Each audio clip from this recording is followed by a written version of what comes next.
We have a big guest, a very big guest, named Donald Trump. And let me tell you why I invited Donald Trump on the show. I'm not a big guest-driven show, okay? Let's clear the air. But I met Donald Trump, and I talked with him, and he said to me, Michael, I love your book, Trickle Up Poverty. You got it exactly right when you call for tariffs on China. They're going to kill us unless we put tariffs and tax their profits. And I said, you know, Mr. Trump, I concluded Trickle Up Poverty with a statement that said, run America like a business, not an empire.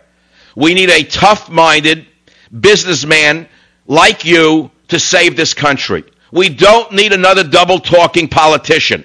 Will you come on the Savage Nation? Yes, I will. Yes, he'll be here, right here, 20 minutes. Savage Nation, I'll be back. Savage. Well, let's go to the next caller. Adam in Pittsburgh. Go ahead, fire away. You're on the Savage Nation.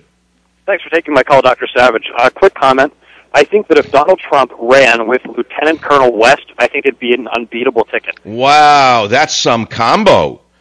I didn't even think already about that potential because I don't know if Donald Trump wants to run. I want him to run because, as I said in Trickle Up Poverty, this is not, let's say, me stepping out all of a sudden out of left field and coming up with something weird. My book ends with, run the country like a business, not an empire. And when Donald Trump came over to our table yesterday, I was at a certain place, and he started to talk about his politics and his policies. He went on and on about how we have to fight China or we're finished. And he talked about, I said, do you believe in tariffs, yes or no? Because that's how my book, Trickle Up Poverty, ended. He said, absolutely, great book, 100% right. He's the only politician, well, he isn't even a politician. He's the only businessman I ever spoke with of that caliber who said, yes, tariffs would save the country. None of the others will say that. They're all tied into the whole Wall Street Journal that tariffs will set off a trade war. Don't do it. Don't revalue their currency, blah, blah, blah. And so they say, well, what about the yuan? I said, don't call their currency the yuan. It sounds too suave. Call it the yuan so it sounds like Hunan. 1-800-449-8255 is the Savage Nation. The minute I come back, we're going to talk about the politics of the presidency with Donald Trump. Get online because I don't think you're going to get on the show. This is a shocker, believe me. Welcome back to the Savage Nation. It's 34 minutes after the hour. Joining us right now is Donald Trump. Run the country like a business, not an empire. There's only one man I know who can do it, and that is Donald Trump. Donald, welcome to the Savage Nation. Thanks for being with us. How are you, Michael? You're a piece of work, that I can tell you. Well, now we don't know what you really mean when you say that. But look, when you and I spoke yesterday, I asked you straight up. I didn't mince words. I said to you, where do you stand on tariffs with regard to Chinese goods? And you didn't blink. You didn't mince words. Tell the audience what you think should be done. Well, look, nobody is hurting outside of OPEC this country more than China. What China is doing to this country is absolutely a sin, and it shouldn't be allowed, and somebody has to speak to them. Somebody called me last week. The head of China is coming next week to see the president. And they said, what message would you have that the president should give? I said, the president should cancel the meeting and immediately cancel the meeting until such time as they stop manipulating their currency, et cetera, because when they manipulate their currency, our companies cannot compete with theirs. They just can't. Beyond labor, beyond other things, they can't compete. And I will tell you, as a big buyer of products, a huge buyer of products, glass and lots of other things, the Chinese are very, I say, do we make anything in this country anymore? It's being made in China and other countries, but China is the big culprit. And the advantage they have is a manipulation of their currency. So what I say to you, very simply, is that I would absolutely tax all products coming in from China. Then you'll say to me, oh, but don't they loan us a lot of money by buying our bonds? And I would respond by saying, if you tax their products, those bonds will be paid off very, very rapidly. What tax? What percent? I would say 25%, and I would say a firm, strong 25%. And then, you know what, when they start behaving properly, we're building cities in China. We're building China. We're rebuilding the whole place because what they're doing is they're taking all of our jobs. And it's very interesting. I don't know if you heard Ben Bernanke the other day, but he said very strongly, job market won't be back for 5 or 6 years. Yeah, I heard that. That's terrible. Well, you and I had one point that we disagreed on where you said you cannot buy anything made in America anymore. And I said, Mr. Trump, you're wrong about that. You can buy a congressman. Well, that's very true. I guess it's sadly true. So in addition to saying you're fired, you now want to say you're elected, huh? Michael, I don't believe 5 or 6 years, because why are jobs coming back to this country if everything's being made in China, Mexico, lots of other places? You know what happened in Iowa? It's very sad. Newton, Iowa, Maytag, because of our brilliant system, Maytag moved their manufacturing and virtually everything out of Iowa, Newton, and into Mexico. Yeah. All the jobs. Well, that's because of NAFTA and the WTO. Now, we on the conservative side in the media were opposed to that in the 90s. We opposed NAFTA. We opposed WTO. We were called crazy at the time. Would you repeal any of these international agreements if you were president, Mr. Trump? Well, NAFTA has been a total disaster. It's just been unbelievable how horrible it's been. You go up and look at New England, all you see is empty factories that are just decaying buildings. Yes. And those people moved out, and they moved over to Mexico and other places. And you take a look at what's happening. The truth is the United States is a whipping post for the rest of the world. And the reason is because our people aren't smart enough or tough enough to do something about it. One of my callers, Rich in Pittsburgh, is calling and he's saying in China they tariff our products. Is that true? Totally true. I can tell you about a steel company, which I'm to mention, but I can tell you about a steel company, and I'm talking about a big one, where they're not allowed to go into China and sell steel. Look, General Electric recently, where General Electric was forced to give up all their technology and all their secrets in order to do business in China. I mean, it's terrible what's going on, and we do nothing. Look at South Korea. There's another one. There's another beauty. Right. I just can't even believe. So Yes. Look at South Korea. They have a trade agreement that's so bad and so one-sided for them and against us. Then the president goes there recently, and they refuse to sign it because they want more. Then all of a sudden, a couple of shells get lobbed onto one of their island by North Korea, Right. and all of a sudden they come back and they say, no, we will sign the agreement because they are my great allies, they're our great allies. Yeah, right. Sure, as we have the George Washington aircraft carrier, one of the great boats of the world, Right. and many destroyers sailing right toward North Korea. And I said to myself, they make hundreds of billions of dollars, let's use the word profit because it's easy to understand, Yes. for the United States, with their Right. televisions, their cars, everything Right. else. The agreement is horrendous. We're protecting them. Why aren't we being paid for that? This nation is so rich, much richer than us, actually.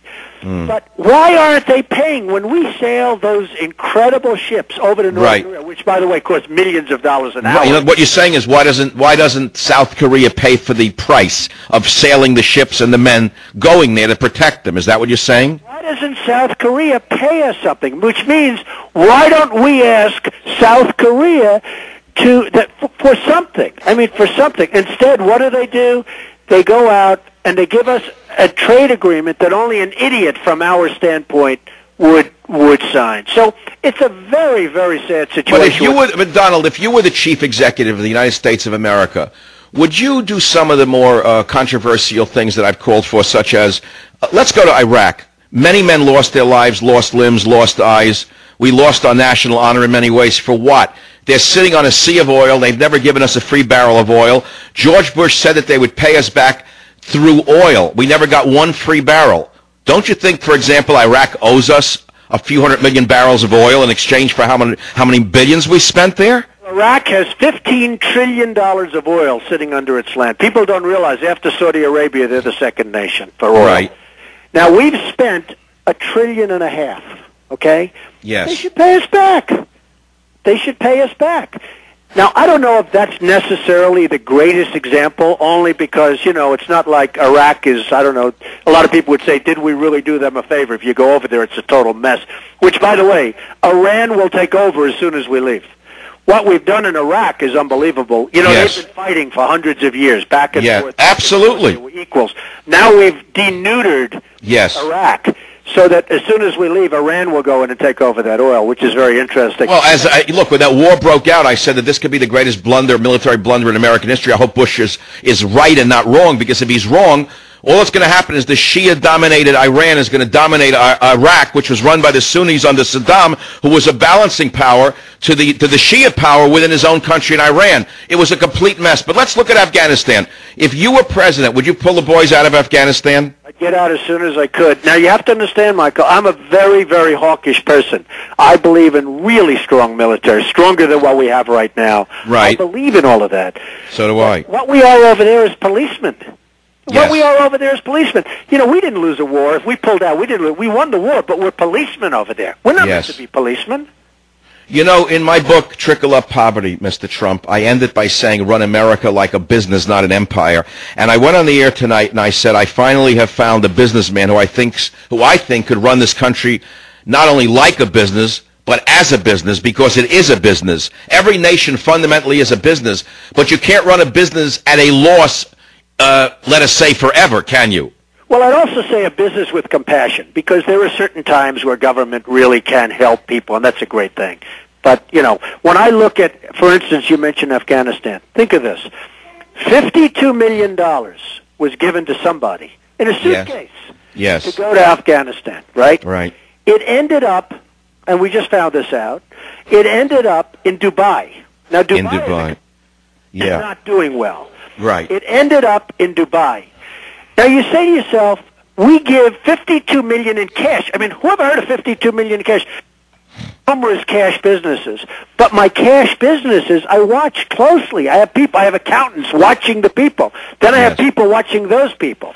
I want to know, who is the colonel or the general or whoever it is that gives $52 million in green to Afghanistan? And then it ends up somewhere in Dubai, which is another part of the world. And I say, who are the people that give this money? Is it a colonel? Is it a corporal that carries it out? Is it a private, like the WikiLeaks private? Yeah. And then I say, of the money that was given, 52 is an odd number, how much was stolen before the 52 got there? And who stole it, including our own couriers? So when I look at that, $52 million in cash, if you think about what that is, right. You say, who authorizes something like that? I don't know. I didn't. No, but can you imagine? No, I know what you're saying. Where'd the money come from? Who'd it go to? Look, you only have a minute left in this segment. There's a lot more we have to cover over the months to come. I don't even know if you're running. Are you really ready to run for the presidency, Mr. Trump? Well, I'm a proud American. I love this country. I've never seen anything like what's happening now. I've never seen OPEC go so crazy as they are right now. Oil is now $90 a barrel. It should be $30. I've always been told by a certain very smart friend of mine who's truly an expert on oil that whenever we have oil above 30 and 40, this country has to lose money. And I believe that it was OPEC, and I believe it was oil prices that really caused the almost demise of our economic nation. It was a horrible thing. We got up to $150 a barrel.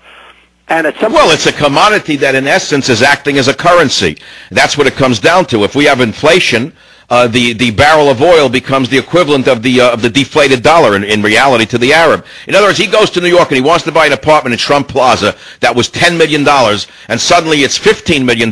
He wants more money for his oil. Yes or no? It's the problem that we have with the devalued dollar and the devaluing on a daily basis is you're going to be paying $25 for a loaf of bread. You're going to be paying $10 for a Coca-Cola. I mean, the devalued dollar, which is no longer a respected currency, as you know, is just absolutely hurting this country, and it's going to hurt. Number one, level of respect. Number two, wait till you see and you see it now. You see the price of copper. You see the price of gold. You see the price of all of these commodities, including oil, going through the roof, and it's a very, very serious situation for this country. When will we know if Donald Trump wants to really run for the presidency? Well, I would say I'll make a decision sometime by June. You know, we have Celebrity Apprentice going on very soon. I'm not allowed to run during that time because otherwise everyone else has to get 2 hours on primetime television. Somehow I don't think that's going to happen. Right. It terminates, the season 11 term comes to an end during the month of June, and I will make a decision sometime then. But it's a very sad thing. What's happening to this country is very sad, and I've never seen it where this country is such a whipping post and just doesn't have the respect of other nations. Run the country like a business, not an empire. We need a really successful, tough-minded man like Donald Trump, in my opinion. I would definitely back you if you ran, and I haven't backed anyone because I see nobody who can beat Obama out there on the Republican side. That's a terrible, terrible thing to say when you consider Obama is such a terrible president that the Republicans are going to do it all over again, Mr. Trump. And that's what I say. We really need you out there. Michael, healthcare is destroying many, many companies. I know for a fact. I have friends that are literally closing up their companies. They're not going to be able to afford healthcare. And just one other little thing. You know, we signed recently a treaty with Russia. Yep. How would you like Russia dictating when and where we can build missiles? I mean, do you think this is great now that Russia's telling us what we can build, when we can build it? It's sort of an amazing... I covered this with a chapter on what's in the START Treaty. I tried to warn America why the president and those 9 Republican turncoats agreed on the START Treaty without any discussion really concerns me because we have now become an... That's the real beauty, and part of the beauty is they don't want us to have a defense system. So you're not allowed to defend yourself. You can't build missiles. You can't... Russia's telling us what to do, and they rush out to approve it. It's unbelievable. Well, we have a lot more to cover, and I know that this is not the last time Donald Trump will be on the Savage Nation. At least I hope not. And we're giving you an open door to the most important independent nation in the country, which is the Savage Nation. I sincerely mean it. This is not for ratings, Mr. Trump. This is to save the country that I love ever since I've been a Boy Scout in Queens, New York. And I hope you're the guy who's going to do it, and you're the guy who's going to save this country. Well, thank you very much, Michael. You have a great show. And I really do. I can't say 100%, but I agree with so much of what you say. If you agreed with me 100%, I'd really worry about you. Well, thank you, Michael, and we'll be on again. Thank you. Donald Trump on the Savage Nation. The time is 48 minutes after the hour. I'll be right back. Savage.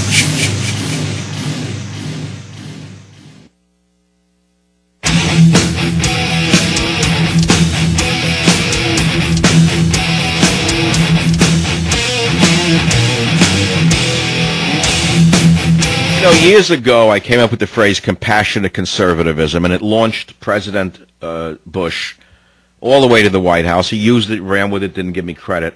But I got to tell you something. When I said tonight to Donald Trump, run the country like a business, not an empire, did you notice how quickly he added something? He said, yes, but with compassion, because sometimes the government needs to step in to help the weak and the poor. And he's absolutely right. I mean, we've talked about that. But it reminds me of a phrase that I had read prior to deriving compassionate conservatism, and that was a book by the head of Amway Corporation that he wrote, I don't know, 20 years ago, and it was called Compassionate Capitalism, interestingly enough.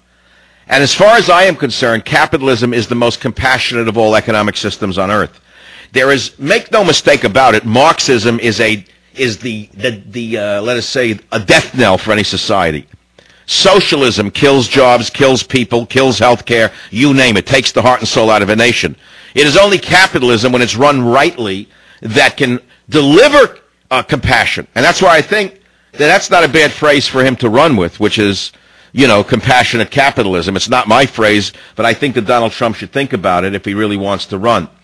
And now I want to ask you another question about this particular issue, because I think this is going to become bigger and bigger. I am a little worried about the list of people on the Republican side. Sarah Palin, populist, wonderful person, great policies, unelectable for reasons I have told you. Mitt Romney, I really like the man. I even said that to Donald Trump yesterday when we were all having lunch. I said, I think Mitt Romney is a fine man. I love his family story. He was a wonderful businessman. However, his health care reforms that he introduced in Massachusetts will count against him because it's a mimic for what Obamacare was. In fact, Obamacare modeled itself on Romney Care. Then they brought up the Mormon thing. I happen to like Mormons. I've always gotten along with Mormons. I think they're wonderful people. But there is a strong group of people in this country who use religion against them, which I think is a foul ball. Now you say Mike Huckabee. No, can't win. How about Newt Gingrich? Are you kidding me? Why doesn't he just go away? Mike Pence, social conservative congressman, unelectable. Tim Pawlenty, Minnesota, unelectable. Haley Barbour, wonderful man, unelectable. John Thune of South Dakota, unelectable. How about former Florida Governor Jeb Bush? unelectable. Why? How many bushes can you have in a forest of trees? So I think that if Donald Trump does decide to run, really puts his business head behind this, yeah, a lot of stuff's going to come out. People are going to say he did this, he did that, he's a tough guy, the bank loans. I know it's going to come up. I mean, I've looked at the history. You know something? Any public figure who's achieved anything, if you look up their background on Wikipedia, whatever, there's a lot of sour grapes out there, and your enemies, your people who are jealous of you. Take a look at my entries. Did I talk about the elephant herd I saved? No. All I do is bring up the negatives. But let's put me aside for a minute. I would recommend to Donald Trump the following thing, and I hope that he hears this. I hope someone who's listening sends this transcript to Donald Trump. And I would say this: if you decide to announce your candidacy, and you run, and all of a sudden the haters come out of the woodwork, he did this, Trump did that, Trump is this, Trump does that, he's not this, he's not that, you got to come out and you got to go into this positively, not negatively. Don't apologize for any of these things. What you got to say is, yes, I'm a tough businessman. Yes, I'm a hard-nosed businessman. Yes, I fought some of the toughest people and some of the toughest corporations and toughest banks on the planet, and I won. But let me tell you something else. Who would you rather have representing America? Some weak, limp-wristed liberal, or some weak, double-talking, check-pants conservative Republican who's a faker, who's going to cave into these tough business people in China, Saudi Arabia, Russia, and you know where? You need Donald Trump, is what I say. I said, take the positive.